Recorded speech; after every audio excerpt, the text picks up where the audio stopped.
हे विकास भैया, praise the Lord. कैसे हैं आप? बहुत बढ़िया, आप ठीक है? मैं अच्छा हूँ, thank you for having me here. मैं वेलकम। 15 से 18 साल चंडीगढ़ में था, लेकिन मेरे को कभी देहरादून आने का मौका मिला नहीं। उस वक्त मैंने कभी नहीं सोचा था कि मैं सेवा में आऊँगा, प्रभु की खिदमत करूँगा।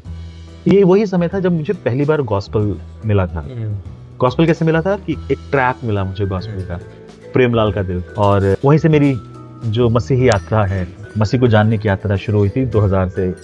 बड़ा कमाल का वो समय था। 26 साल हो, मैंने कभी नहीं सोचा था मैं प्रभु की सेवा करूंगा, प्रभु की खिदमत करूंगा, और कुल मिला कर को तो पासबानी सेवा करूंगा मैं। आप भी पासबान हैं। आपने कोई प्लानिंग करी थी कि मैं पासबानी सेवा करूंगा, कलीसिया का पासबान बनूंगा, या अपने आप से हो गया, या कुछ और है? खैर, परमेश्वर के रास्तों को कौन जान सकता है। बहुत ही अथाह हैं उसके प्लान। प्रभु नहीं होता तो शायद मैं भी यहाँ नहीं होता और आप भी यहाँ नहीं होते। हम वो लोग हैं जिनको प्रभु ने दलदल में से निकाला हुआ है। मैं यकीन करता हूँ। हम वो लोग हैं जिनको प्रभु ने घने अंधकार से निकाला हुआ। मैं यकीन करता हूँ। हम तो वहीं चल रहे थे, गंदगी में, दलदल में, अंधकार में। प्रभु नहीं होता तो आज हम इस योग्य नहीं होते। बिल्कुल। और वो ऐसे ही लोगों को इस्तेमाल भी करता है जिनको एहसास हो अंधकार का, ताकि वो ज्योति की वैल्यू दे सकें। जिनको एहसास हो उस कीचड़ का, ताकि वो पवित्रता को वैल्यू दे सके। अदरवाइज आदमी ने अंधकार नहीं देखा, उसको ज्योति की वैल्यू नहीं पता। और ये प्रभु का अनुग्रह है। प्रभु किस तरीके से घुमा करके ला रहा है, अलग स्थानों पे ले गया, अलग एक्सपीरियंस दिलवाए, और अपनी सेवा में लेके आया कि अब तुम मेरी सेवा करो। सारी महिमा प्रभु को मिले। अमेजिंग। मैं अपने घराने का पहला हूँ जो प्रभु को जाना, प्रभु को ग्रहण किया।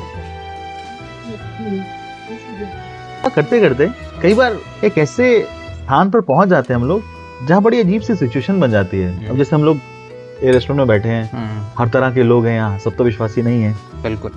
म्यूजिक चल रहा है, और क्योंकि इनका रेस्टोरेंट है तो इनके हिसाब से होगा। बिल्कुल। मैं कहना क्या चाह रहा हूँ मालूम है? प्रभु के वचन में लिखा है, तुम इस संसार में हो, संसार लेकिन संसार के नहीं हो। बिल्कुल बिल्कुल।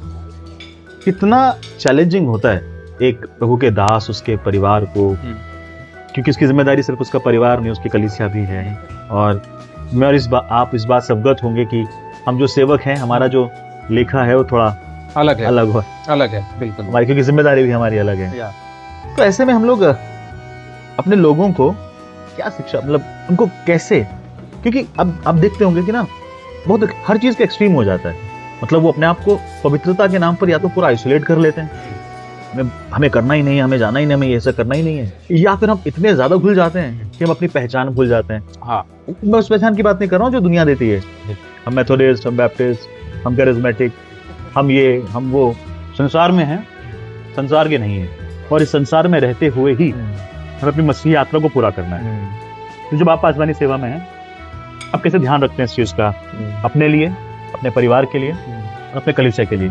इतना इम्पोर्टेंट सवाल है ये कि तुम संसार में रह रहे हो परंतु संसार के नहीं होना है। कितना विरोधाभास है ये। प्रभु यीशु मसीह हमारे लिए उदाहरण भी है कि किस प्रकार से वो संसार में था, संसार के लिए उसने अपने प्राण दिए, परंतु वो संसार का नहीं हुआ। इसी को पवित्रता कहते हैं। अगर कोई पूछे पवित्रता की डेफिनेशन क्या है, आप संसार में हो पर संसार के नहीं है। दूसरे शब्दों में अगर हम लोग बोल सकते हैं, पवित्रता का मतलब आइसोलेशन नहीं, पवित्रता का मतलब है सेपरेशन। संसार में रह करके हमें संसार से सेपरेट रहना है, परंतु आइसोलेट नहीं होना। जैसे साधु संत हो जाते हैं, जैसे मंक वगैरह होते हैं, तो एक पास्टर के तौर पे मुझे ये ध्यान रखना पड़ता है, कॉन्स्टेंटली मुझे अपने मन में रखना पड़ता है कि मैं इस संसार में हूँ, मुझे इस संसार में काम करना है, मुझे इस संसार के लोगों के लिए काम करना है, उनकी सेवा करनी है, परंतु मैं संसार का नहीं हूँ। मैं हूँ तो सिर्फ मेरे मसीह का। मेरी पहचान सांसारिक पहचान नहीं है, मेरा नाम मेरी पहचान नहीं है, मेरा काम मेरी पहचान नहीं है। क्या है मेरी पहचान? मसीह के अलावा कुछ नहीं। मसीह को लेता हूं अगर मैं, तो मुझे सारी चीजें कूड़ा नजर आती हैं, सारी चीजें व्यर्थ नजर आती हैं। क्यों? मेरे लिए प्रायोरिटी मेरा प्रभु है। हम पास्टर्स को भी थोड़ा सा ध्यान रखना पड़ता है इन सब चीजों के बारे में, कि हम अपने आप को सचेत रखें, हम अपने आप को सचेत रखें ताकि हम भूल ना जाएं हमारा उद्देश्य क्या है। ओके, मकसद नहीं भूलना। मकसद हमको बिल्कुल भी नहीं भूलना। तो एक पास्टर के तौर पे आपको अपने सचेत रहना पड़ता है। इसी प्रकार से जैसे पौलुस कहता है, मैं निशाने की ओर बढ़ता चला जाता हूँ। क्या मतलब? पौलुस कह रहा है कि मुझे मालूम है मुझे कहाँ जाना है, और आपको और मुझे भी सचेत रहना पड़ता है। हमें अपने आप को लगातार याद दिलाते रहना पड़ता है कि हमारा दर्शन क्या है। और जब मैं दर्शन कह रहा हूँ, मैं पृथ्वी पे होने वाले कामों की बात नहीं कर रहा। मेरा दर्शन है मेरे प्रभु को देखना, मेरा दर्शन है मेरे प्रभु के पास उसके चरणों पे जाना, और इसको हम लगातार अगर लेके चलेंगे, संभावनाएं कम हो जाएंगी कि हम भटके।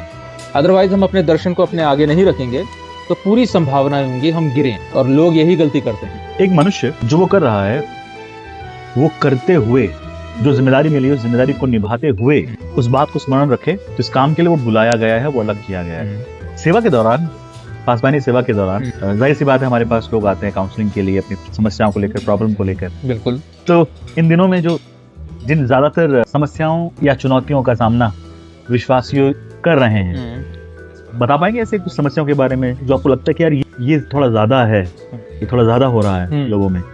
बेसिक जो समस्या है वही जड़ भी है बाकी सारी समस्याओं की। और अधिकतर विश्वासियों का यही प्रश्न रहता है कि पास्टर जी मैं प्रेयर नहीं कर पाता, पास्टर जी मैं वचन नहीं पढ़ पाता।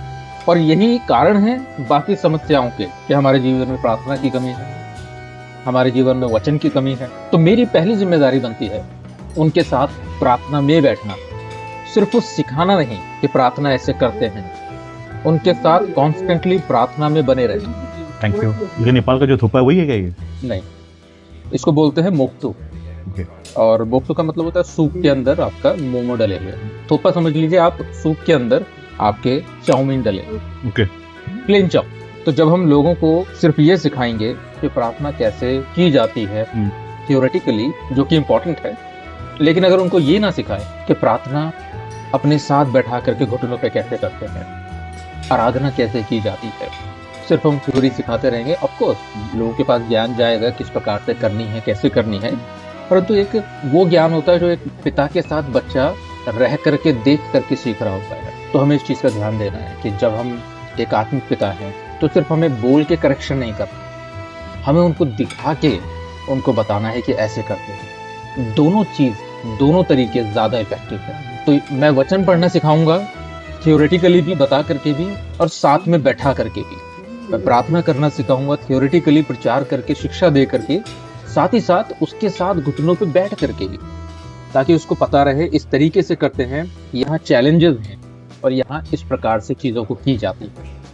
तो मैं एक पिता हूँ, जैसे मैं अपने बच्चे को सिखाता हूँ बोल के, शब्दों से और अपने व्यवहार से, वैसे ही मुझे अपने विश्वासी को भी सिखाना।